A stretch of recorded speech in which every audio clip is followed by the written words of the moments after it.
I am Loong Yu from Globalization Monitor, Hong Kong. I'm here to participate in the auto conference in Stuttgart. I'll talk about a little bit on the China car industries and the China car workers struggle. China car industry has been leaps and bounds development. And for instance, in 2000, we only produced 2 million cars, but last year we are producing already 14 million cars. And we have a growth rate of average more than 20%. And in 2009, in sales terms, we begin to surpass the USA market as the biggest car market in the world. And in production terms, we also surpassed Japan as the biggest producers. But of course, more than half of these Chinese made cars come from joint ventures in China. But also we must take note of the fact that more than 40% of the cars sold comes from domestic China car makers, which is developing quite rapidly. And the financial crisis in 2008 had no negative impact on the China cars industry because of the Chinese government's intervention. And from this perspective, I think in the foreseeable futures, China car industry and the markets will grow even more quickly because there is two elements in it. One factor, of course, is because of the profit. Say, for instance, the Hondas. I think most of the profits in the world come from China market. And so there is a profit and business incentives in developing the car industry even more further.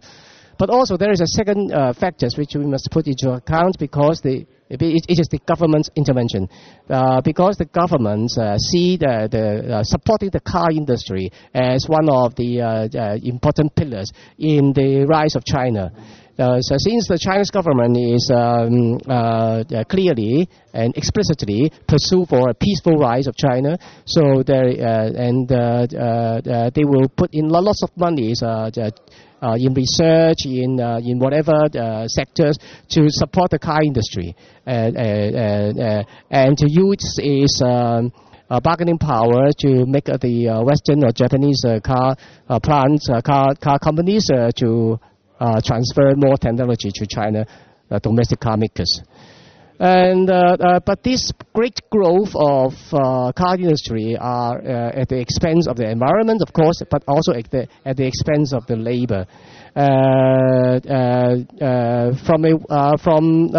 As a whole, the workers in China has been sacrificed in the development of the economy.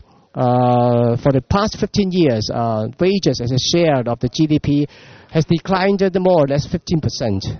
Yeah, and for the auto industry, the car workers only just 1/10. The wages, is only 1/10 of the U.S. workers. And in fact, last year, for instance, in 2009, the sales of cars goes up 40%, but the wages only rose less than 10%, something like this. So the workers are denied the right to strike, the right to association, and so on, and therefore they have no way to protest in the past. And this also makes the managements often impose a barracks-like regimes in their plants, which means forced overtime very often. And this, the terrible working conditions has driven the Chinese laborers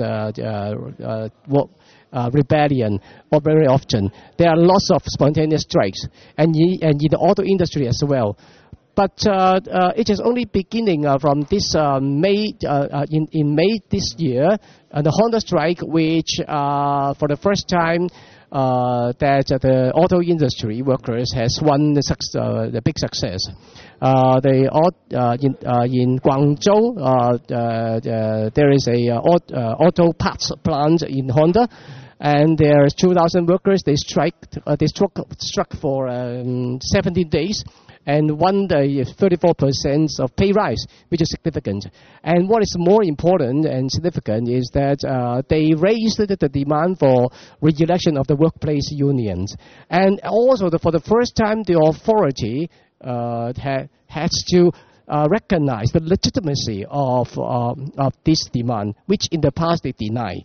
And after they have won success, during and after the struggles, the strike has stopped for associating parts plants, and secondly, it has stimulated many workers to learn from them. In fact, it was reported that from May to July, there are in Guangdong's provinces alone, there are 100 strikes. And in the auto industry, there may be there were reports that 8 other car plants across the country also went on strike. This strike wave is significant in the sense that it reflects that a new generation of working class has come to the scene. Yeah, and these workers, they are young, they are more educated.